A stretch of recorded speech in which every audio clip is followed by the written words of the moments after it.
So thank you, Terry. So it's an honor to be here tonight with many distinguished business leaders and a lot of faculty that teaches the next rung of business leaders that'll be up here in a generation. Every person in this room has succeeded because they're relentless about continuous improvement and how they challenge the status quo. So I'm very happy to introduce someone who always pushes me and all of the teams at Macy's Inc. to do better, David Abney. So welcome, David, and congratulations this morning on an amazing quarter, despite what the stock market may have said about it. What I'd love to do is kind of go back to the beginning. And so as Terry said, what I want to give you is an angle, though, about David, that his career at UPS really started as a love story. And Sherry, this is about you. So at the age of 19, David had a girlfriend in his class at Delta State University in Mississippi. And David needed a job to make money to take this young woman out on a date.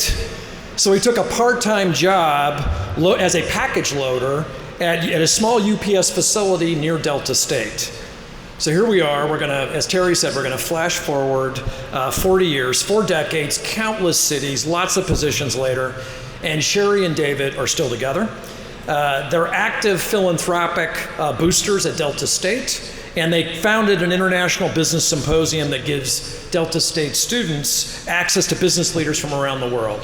So just give a hand to Sherry and David on that.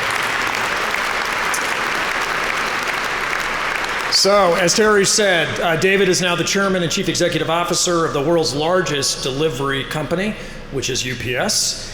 And to David, being a UPSer is more than just a job or a career, it is a way of life. So from that first job as a package loader, David went on to be a driver, and then he became a lead driver, and then a supervisor. He relocated his family to Atlanta, where David oversaw UPS's entire aviation division, and then he went on to become the president of Sonicare. And that was a same-day delivery service that signaled UPS's move into the service parts logistics sector. In the early 2000s, David became the international president of UPS, and he spearheaded the expansion and entry into China. He has managed the company's logistics, sustainability, and engineering as the chief operating officer, and he became the CEO in 2014, and then chairman in 2016. If anyone exemplifies Deming's passion for continuous improvement, it is David.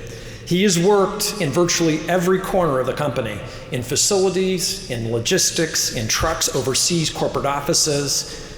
He is clearly a change agent. He is leading 480,000 employees with the credibility of a leader who has walked in the shoes of so many of them. He has built an outstanding team, and if you're from UPS, please raise your hand. We've got 24 of them here. We have the whole team here. And so many of them are in the audience tonight. And so the UPS is a highly effective combination of yet veteran UPS talent, as well as new perspectives that have come from outside hires. David is already 2 years into a multi-year UPS continuous transformation project, and this is a strategy that has accelerated the pace of creating and embracing new processes and technologies. David laid out the vision for this, he aligned the resources, and he's led UPS to become the fastest, most technologically enabled and responsive company in the industry. And he's done this while all embracing the tenets of UPS, which is trust, reliability, and integrity. This aggressive approach to continuous improvement has served UPS well, showing new services to coincide with changing market trends, e-commerce, healthcare, as well as the explosive growth of global freight. And as David also has this keen eye on innovation, and one example of this would be UPS Flight Forward, which was recently launched as the first FAA-approved drone delivery flight. Now, there may be flashier competitors out there, they're getting headlines, but UPS, along with David and the FAA, got it done. And so UPS intends to be the first delivery for healthcare operations to service with speed and efficiency patients in need. And now back to the love story. So I'm confident that if you were to ask David, as I have, what his greatest accomplishment was, he'd say that it was the family that he built with Sherry. And so Sherry, we're thrilled you're here tonight. Together, Sherry and David have two wonderful kids, 140, 138, a boy and girl, if you will, man and woman. They also have 7 grandchildren. And David and Sherry are deeply committed to their family and have instilled in them the same values of education, of hard work, of respect, and giving back that have guided their own journey.